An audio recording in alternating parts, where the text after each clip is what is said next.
अच्छा, ये ज़रूरी तो नहीं कि हर जायकेदार रेसिपी को सिर्फ मेहमानों के लिए ही बनाया जाए। आज की ये रेसिपी देख लें और अपने ही घर में अपनी ही फैमिली की दावत कर दें। बिस्मिल्लाहिर्रहमानिर्रहीम, अस्सलामुअलैकुम। खुश रहें, आबाद रहें, जहाँ भी रहें हैप्पी रहें और हेल्दी रहें। तो मैं हूँ फ़ायज़ा और वेलकम करती हूँ आपको चटपटे पकवान में। आज मैं बनाने जा रही हूँ वाइट मटन ग्रेवी या वाइट मटन कढ़ाई, जो भी कह लें, बड़ी ही जायकेदार बनती है। एकदम गोश्त आपके मुंह में घुलता जाएगा और स्मूथ सिल्की ग्रेवी, गर्मा गर्म चपाती, क्या ही कहने। रेसिपी को ट्राई करें, अच्छी लगे तो लाइक भी कर दें और चटपटे पकवान को सब्सक्राइब भी कर लें। तो चलें फिर ये मज़ेदार सी मटन वाइट कढ़ाई बनाना स्टार्ट करते हैं। तो ये जायकेदार मटन वाइट कढ़ाई बनाने के लिए सबसे पहले तो ले लिया है मैंने मटन। अच्छा, वज़न में देखें तो तकरीबन 1 किलो के बराबर है और मैं बोनलेस से वाइट कढ़ाई बनाने जा रही हूँ। आप चाहें तो यही रेसिपी बीफ से भी बना सकते हैं और मटन विद बोन भी ले सकते हैं, तो जैसे आपका दिल करे। अच्छा, मटन को अच्छे से धो लें। धोने के बाद प्रेशर कुकर में डालें और इसके साथ ही नमक डालेंगे इसमें तकरीबन 1/4 टीस्पून। अदरक और लहसुन का पेस्ट शामिल करने लगी हूँ। इसमें तकरीबन 1.5 टेबलस्पून के करीब आधा कप के बराबर कुकिंग ऑयल भी इसी स्टेज पर डाल दें और डालेंगे हम इसमें पानी। तो मैं 3 कप के बराबर पानी डालने लगी हूँ। ये मटन पे डिपेंड करता है कि कितनी देर में गलेगा और कितना पानी लेगा। तो जैसे मैं अपनी सहूलत के लिए प्रेशर कुकर का इस्तेमाल कर रही हूँ ना, आप तेज पतीली, कढ़ाई कुछ भी ले सकते हैं, नो इशू। चलें जी, कवर लगा देंगे और मटन है 20 से 25 मिनट के लिए इसे बॉयल होने के लिए रख दें, जब तक ये अच्छा टेंडर नहीं हो जाता।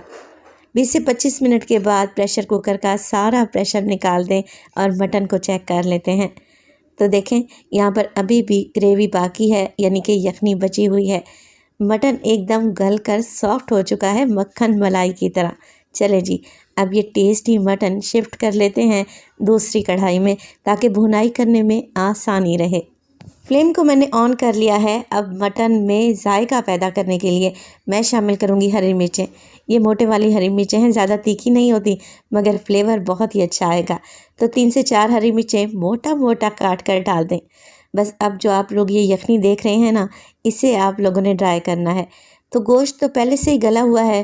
फ्लेम को थोड़ा सा हाई करेंगे और इस यखनी को ड्राई कर लेंगे जब तक ऑयल ऊपर नहीं आ जाता और ये यखनी खुश्क नहीं हो जाती। तो देखिए, हल्का हल्का सा ऑयल ऊपर आने लगा है। मैंने मटन को पका लिया है।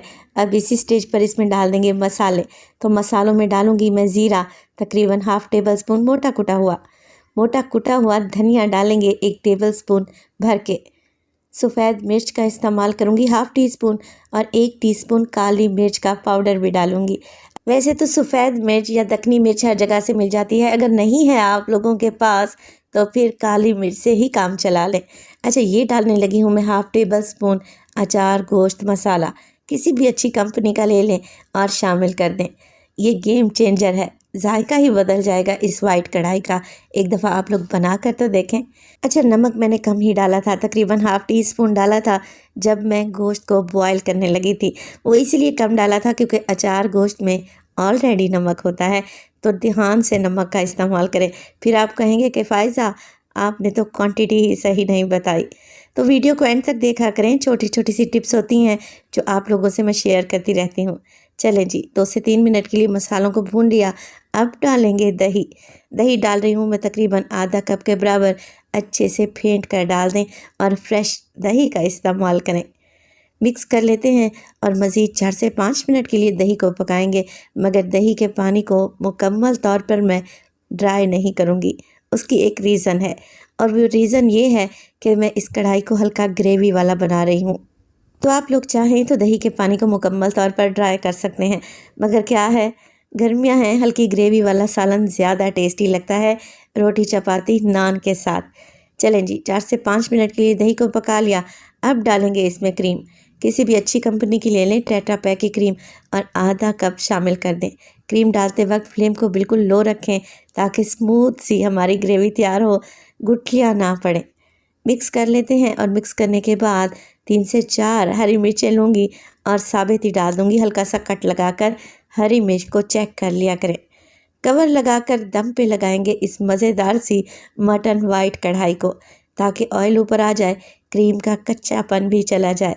तो बिल्कुल दम वाली फ्लेम पे 5 मिनट के लिए दम लगाएं और माशाल्लाह से आप लोग ज़रा चेक करें, ऑयल ऊपर आ चुका है और ये कढ़ाई को इतनी जायकेदार बनती है और इसका टेस्ट एकदम डिफरेंट और यूनिक है।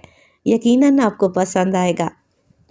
तो ईद स्पेशल में मज़ेदार सी मटन वाइट कढ़ाई डिफरेंट स्टाइल में, बल्कि मेरे स्टाइल में एकदम रेडी है। फ्लेम को ऑफ कर देंगे, डालेंगे इसमें हरा धनिया और बिल्कुल बारीक कटी हुई अदरक जूलियन शेप में। गर्मा गर्म कढ़ाई को आप लोग सर्व करें नान के साथ, चपाती के साथ। आप ज़रा देखें कितनी टेस्टी लग रही है। तो माशाल्लाह से देखते ही मुंह में पानी आ रहा है। ईद के लिए तो बहुत ही स्पेशल रेसिपी है। आप लोगों से गुजारिश है, एक बार इस रेसिपी को बनाइएगा ज़रूर और अपना फीडबैक लाजमी दीजिएगा कि आपको ये वाइट मटन कढ़ाई कैसी लगी। मैं आपको ज़रा चेक करवा दूं कि मटन कितना सॉफ्ट गला हुआ है, एकदम आपके मुंह में घुलता जाएगा।